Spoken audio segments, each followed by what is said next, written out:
right time to be involved in the crypto space. We are hours, literally hours away from a Bitcoin halving, an event which only happens every 4 years. This is a major milestone, guys. This is a very major milestone for crypto. I just wanted to share my thoughts on the market, what's going on. We've got the Middle East conflict as well, just to kind of share that this is a big moment. And whilst price may well dump, we'll get onto some of those expectations as well, we can't let this moment pass without understanding how significant a moment this is in the history of Bitcoin. This Bitcoin halving, if you've been around in previous halvings as well, is not the same as past ones. This is fundamentally different. Now, we may see differences in price action. We may well, like I've covered off in previous videos, get a bit of a buy the rumor, sell the news event post the halving, right? It may be an anticlimax. Price may want to go down. Who knows? The Middle East conflict could get worse and World War III ensues, and that could cause the price to dump. But let's move all that noise to the side for a second and understand fundamentally underlying Bitcoin how far it's come. If we treat Bitcoin as a student which has just gone through its early education, this is now an asset class which is really now coming towards its graduation. It's coming of age. It's real big moment. It's time to shine. I mean, even if you look at the Bitcoin price action now, fundamentally, it's different to previous halvings. We've just hit an all-time high before the Bitcoin halving. This has not been seen before. And yet, even then, when you hadn't had previous all-time highs leading up to a halving, you've seen crazy price action after the halving. And so when you look at Bitcoin now as an asset class, heading into this halving in the next couple of hours, where, remember guys, for those who aren't familiar with the halving, the Bitcoin block reward is going to cut in half, right? That reward is going to cut in half. Now, this is a big moment because the fundamental difference between now and previous cycles is you've got some big names. If those of you who were around in the previous cycle, or even towards the end of the last bull market, remember what the market was like, what was it characterized by?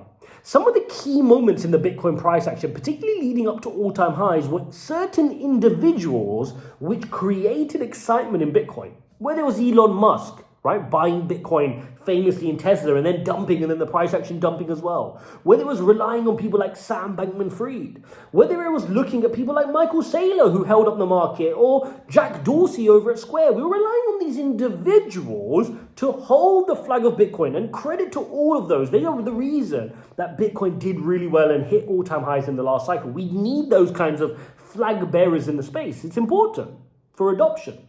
But now look, now we're going into this halving with not just individuals, but institutions. Some of the biggest institutions in the world in the corner of Bitcoin. From BlackRock to ARK Investment to Fidelity to Franklin Templeton, you name it, Wisdom Tree. It's insane. We are now entering a different phase of Bitcoin. Now, with that different phase, well, of course, comes the ups and downs. I used to work in TradFi. I know all the shortcomings of TradFi. I've been through the recession, into the financial crisis in 2008, 2009. I know what happened. And I don't want those things to happen in Web3, but when you ask for institutional investors, when you ask for institutional adoption, you have to accept that there will be some of the negatives that come along with asking those institutions to come in. There will be manipulation. There will be big whale games that start to be played out. And so when we venture out on this next journey to Bitcoin, because hopefully all of you guys watching here, are not just in Bitcoin for a short term. You're not just here to make a quick buck. Maybe that's part of what you're trying to do. But if you watch my video from yesterday, the whiteboard one, I'll link it up for you guys. You shouldn't be sat here looking for 1,000 X's, right? That's not this game. The game is about investing in an asset class and investing in certain projects which you genuinely believe can change the space of the financial industry, right? Bitcoin, if we're talking about Bitcoin, is an antithesis to traditional finance, to fiat currency, right? It's immutable, it's permissionless, it's all the things we've come to now expect from our favorite cryptocurrencies. And so when you look at the journey which we now want to head on, you want it to become that asset class we always dreamed about it being over the many, many years.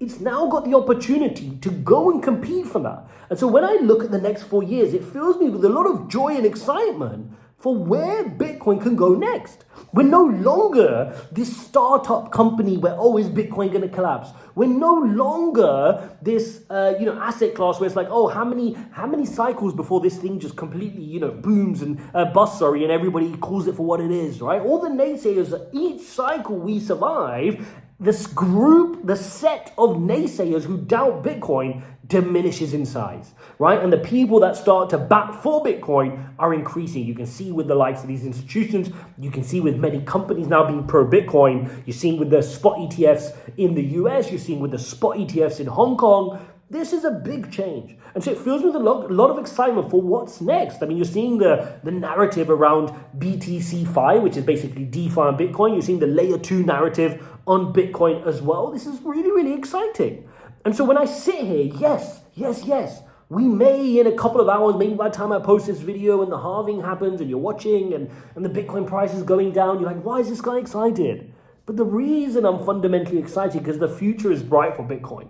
The future is bright for Bitcoin, and therefore, by definition, the future will be bright for all coins and the related projects. If Bitcoin cannot keep that bar high, cannot keep the standard high and set a good example as the first strongest cryptocurrency, there's not much hope for the altcoins beneath. We need Bitcoin to continue to push the envelope such that many altcoins behind Ethereum, your Solanas, your Cardanos, your XRPs can go and fill those gaps over the next few years. And so as I sit here going, you know what? I don't know what's going to happen to the price. I don't know if there's going to be an Iran-Israel missile strike that messes up the market. Yes, we've still got fears around inflation, which I've covered to death here on this channel.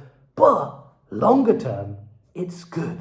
I'm happy. I'm sitting here holding an asset class where many people still don't know about this asset class. I'm saying, hey, hang on. We're still super early. We're still super early in this thing. The average lay person, if I was to just go out here on the street and say, hey, do you know what MetaMask is? Do you know how to set up a wallet? Do you know how to get yourself some Bitcoin? Yeah, I've heard of that Bitcoin thing. Is that actually a real thing? Is that just where the scammers do their scamming? You see what I mean? We're early. And when you're going to look back on this, you're going to go, hang on a second. I had an opportunity to buy Bitcoin when the institutions were buying, when the spot ETF got announced and when all the big guys were buying, and yet something kept me held back. Maybe procrastination, maybe nerves, right? What was it? Ultimately, you need to make the decision. And there'll be many of you guys and girls watching this video here who maybe have known about Bitcoin in the previous cycles. I know my first cycle, I messed up majorly because I knew about Bitcoin, but I didn't have the conviction enough to see it through the bear market as well. And so I kept trading my stocks and I lost attention to Bitcoin and I missed that bull market. Maybe that's something you're going through now. Maybe you're watching Bitcoin, you know about Bitcoin, but you're just going to let it slip away because you don't have enough conviction or you don't quite know what you're getting yourself into. Now, if that's you, this is your chance to do some research. If Bitcoin gets a pullback, you may get some juicy price points again. Do some research. Build your conviction. Ask yourself, put it in on one piece of paper. Why am I buying Bitcoin right now? Why am I taking my fiat currency, which I know inflates, I know governments can print, I know we're heading into a period of the macroeconomic geopolitical landscape where wars are being fought. What happens when there's wars? We need more money for defense spends. What happens when we knock on Treasury's door and say we need more money? They need to print more money. They're going to be loosening monetary policy. They're going to be increasing the supply of money. And anytime governments increase the supply of money, what does that mean for your fiat currency? It means it weakens. It inflates. Inflation rises, it weakens your currency. And so if you're sitting there going, hang on, I'm working so hard to earn this fiat currency, which is inflating by 10% per annum. I'm losing 10% of the value of my dollars per annum.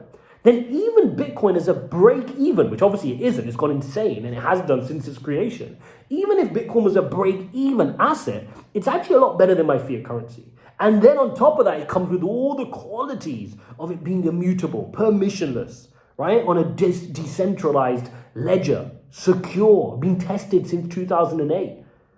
You got to ask yourself, why don't I have conviction? Write it down. Build your conviction. Have a plan of how you're going to get in the market. But for me, super exciting. And as I sit here pondering, my thoughts on the crypto space as we head into this imminent Bitcoin halving, I'm excited. Doesn't mean the price won't go down. I'll see it as an opportunity. But medium to long term brings me happiness, makes me, look back and ponder over Bitcoin and say, you know what? It's been a hell of a ride, but this is still the early innings. You know, Bitcoin's got a long way to go to get to the market capitalization of gold, to look at how much money is in real estate. I actually done a video on this quite a while back now. I'll see if I can dig it out and leave it in the description, where I said, look at the market cap in gold. Look at the market cap in US stock market. Look at the market cap in commodities.